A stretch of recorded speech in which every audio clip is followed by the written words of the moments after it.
Some encounters can't be explained with words. Only with silence, with a sudden chill on the skin, with a feeling that something very ancient has just reunited in a new body. You felt it. And so did the angels. They tell me that you weren't placed in his path by chance. You were sent. Chosen. A soul carrying the light he had forgotten existed. She is a reminder from heaven, the angels whisper. She ignites in him what had been extinguished by the pains of earth. Even without knowing, you were the answer to a prayer he never had the courage to voice. A plea stifled by pride, by logic, by the fear of loving again. But heaven heard what he didn't dare to say. And so, it sent you. You arrived with your calm presence, your firm and sweet demeanor, your light that doesn't shout, but illuminates everything in its path. And without promising anything, without demanding anything, you made him remember. What is light? What is real? What cannot be bought or controlled? The angels say he still doesn't understand. He hasn't yet grasped why you affect him so deeply. But something within him stirs every time you smile. It's as if every cell remembers that there is something more, something pure, waiting to be lived. Your mission is this. Not to save, not to fix. Just to exist truthfully alongside a soul that is still learning to recognize love when it doesn't come with pain. The angels say your love is a key. Not because it unlocks his doors, but because it doesn't force any open. Your love simply waits, and that's why it transforms. And if you ever doubt the importance of your presence, remember this: you weren't chosen by chance. You were sent with a divine purpose. And just the fact that you arrived has already begun the change. Before I formed you in the womb, I knew you, and before you were born, I consecrated you. Jeremiah 1 verse 5, sometimes it seems like he runs away. Like he pulls back for no reason. Like his gaze shifts just when you start to get closer. But the angels whisper, she needs to know, he's not afraid of her. He's afraid of what he feels. There's a world inside him that you don't yet see. A world that learned to protect itself too soon. Where vulnerability was dangerous. Where trusting meant getting hurt. He built walls. Not out of pride, but for survival. And then you came along. You with that way of touching without invading, of looking without demanding. You who doesn't force, but reveals. Your presence exposes everything he tried to hide. Your light opens up the corners he kept locked away for too long. He feels this. And that's why he hesitates. The angels say he carries scars from loves that hurt, from promises that were never kept. He is afraid to promise and fail. Afraid to surrender and lose. Afraid of being seen and still not being chosen. It's not about you. It's about what he hasn't had the courage to heal yet. So when he pulls back, don't take it personally. When he goes quiet, don't think it's disinterest. Sometimes, he's just trying to protect the little he still knows how to feel. You awaken in him the desire to love, but also the panic of losing himself. And the angels ask you to remember, even the hardest hearts were once soft enough. And perhaps now, he's just trying to remember what it was like to love without fear. The angels draw near now in silence. With that kind of love that embraces without touching. They whisper, tell her that her soul also needs a place to rest. That the love she gives is precious, but the love she keeps for herself is sacred. You have a heart that overflows. That loves even when it's unsure if it will be returned. That persists even when everything seems uncertain. But today, this message isn't about him. It's about you. How many times have you forgotten about yourself just to keep someone close? You give so much of yourself with such intensity that sometimes you forget that your body also gets tired, that your soul also quietly weeps at night, and that your spirit needs silence and light. Loving someone who is still growing does not mean abandoning yourself along the way. The angels say your shine is the compass, and that if you dim it, no one will be able to find their way back.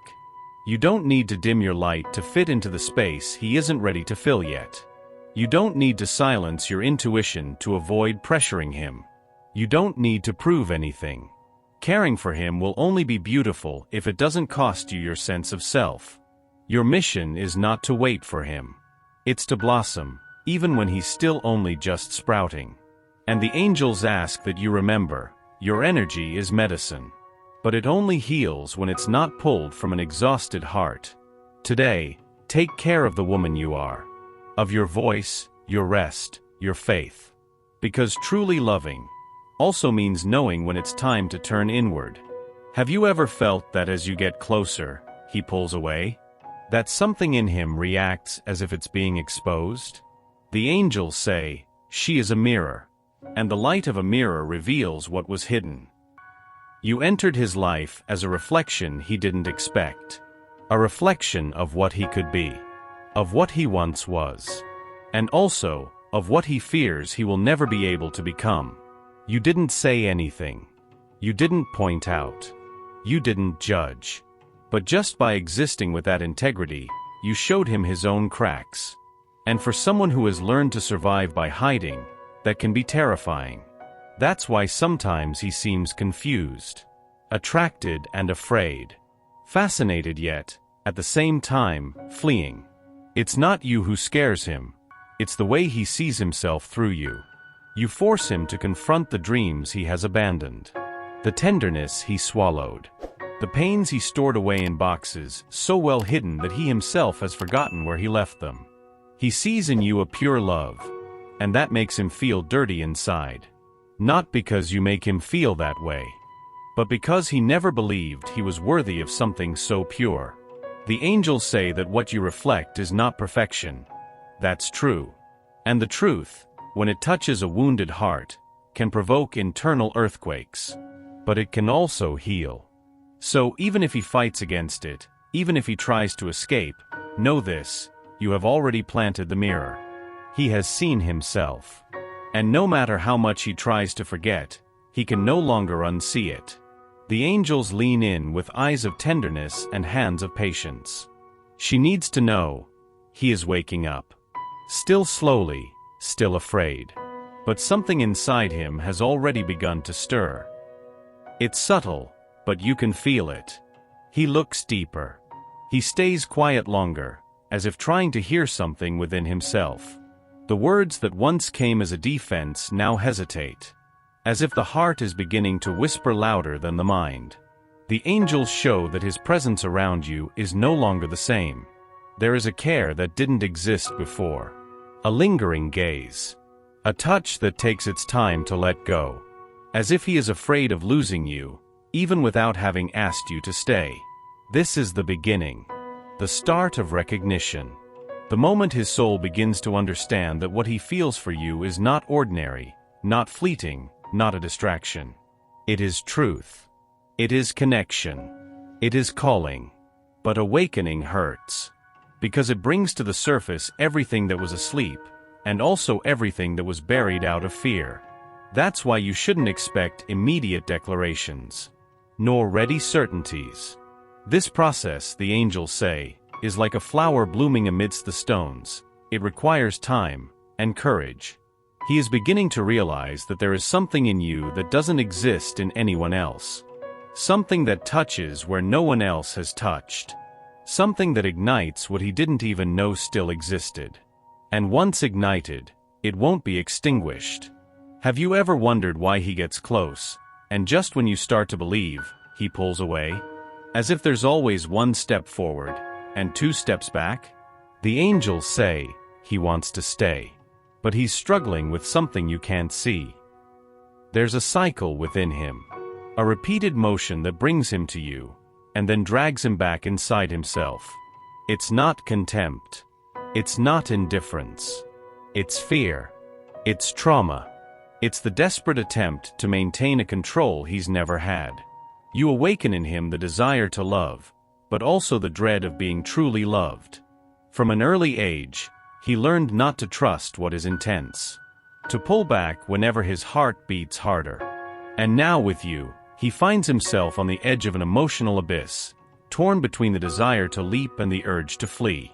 The angels reveal that he feels more than he admits, much more than he shows. But between feeling and living, there is a battlefield. That's why he comes back. And then disappears.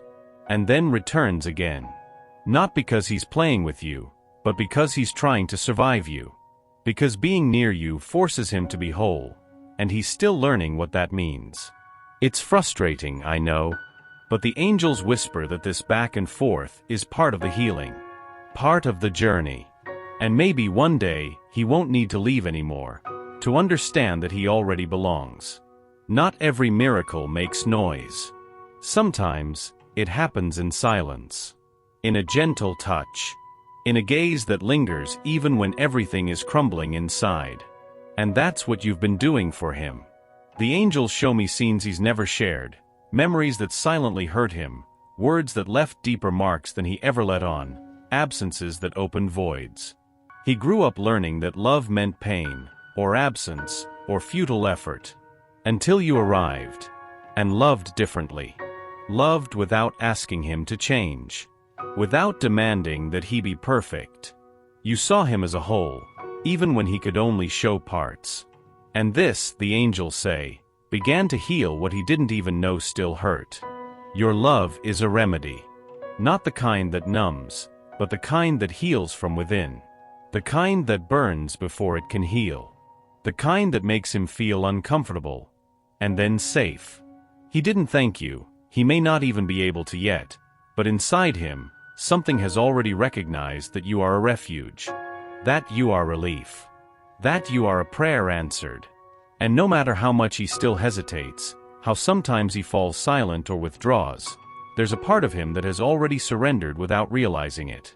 The angels ask that you don't give up on loving beautifully. Even when he doesn't know how to receive it. Even when the response seems timid. Because, somewhere within him, you are already making a home. When everything seems confusing, when he pulls away without explanation, when the words you've been waiting for don't come, that's when the angels speak the most. They whisper that you are not lost. You are being guided. You may think you are alone in this feeling, on this journey that seems endless, but heaven is fully at work behind the scenes of this story. Nothing you've experienced with him was random. No exchange, no silence, no reunion. You were sent. And he was placed in your path for a reason that goes beyond human understanding. There is an invisible thread between you, woven in the higher realms, even before you recognized each other here. A thread that pulls, that insists, that calls, even when both of you try to go in opposite directions. The angels show that he is going through internal trials, doubts, fear, resistance. But even that is part of the journey. Because it is in confronting the shadows that the soul learns to recognize the light. And your presence is that light. You were planted in his life as an answer. Not to force changes, but to be a beacon. To remind his heart that there is still safe love, light love, love that stays. Trust, say the angels. Even if it seems stagnant, the plan is in motion. Commit your way to the Lord, trust him, and he will do this. Psalm 37 verse 5. There's something inside him that trembles at the thought of being seen. Not on the outside, that's something he learned to hide well, but being seen on the inside. With all the flaws, fears, and desires that he doesn't fully understand himself. You came as an invitation to surrender. An invitation he wants to accept, but doesn't yet know how. The angels show me how much he wants to draw near. How much he misses you when he tries to pull away. But they also reveal what paralyzes him, the idea of not being enough. Of not knowing how to handle what he feels. Of being rejected just when he decides to open up. Vulnerability, to him, is not lightness. It's risk. He still walks on the emotional ruins he never had the courage to face. Childhood wounds. Old betrayals. Scars that throb when someone approaches with genuine love. And there you are, with that embracing love, with that non-accusing gaze, with that presence that says, you can be whole near me. But to him, that is new. Almost frightening. The angels say that slowly, he is yielding. That in the pauses between distancing himself and drawing near, he is finding the courage to show himself. Not as the man he thinks he needs to be, but as he truly is. And when that happens, because it will happen, it will be like a timid sunrise after a long night. When I am weak, then I am strong. 2 Corinthians 12 verse 10. We've arrived here, to the point where the soul bows and whispers, I surrender. Not out of resignation, but out of faith, out of wisdom, out of self-love. The angels say you've done what you could, and then some. That you offered your best. That you gave of yourself without losing who you are. That you waited without diminishing yourself. That you loved courageously, even in the face of silence. Now it's time to trust. Trust that everything you've sown will blossom in due time. That what is true remains, even in the pauses. That love doesn't need to be forced, it just needs space to grow. You don't have to chase after anything. What is yours has its own legs to return. The angels show that it is being touched, transformed, guided. That there's a spiritual work happening within it that you may never fully see, but it exists. And it is real. Your role is not to wait in anxiety. It's to proceed in peace. Acceptance is not giving up. It's releasing. It's allowing life to reveal what it has for you, without trying to control the storyline. It's knowing that the right love is never lost. It just matures in divine timing. And if it is meant to be, it will return. Healed. Whole. Ready. If it's not, may you be at such peace with yourself that you no longer need to ask why. Because what comes after letting go is a miracle.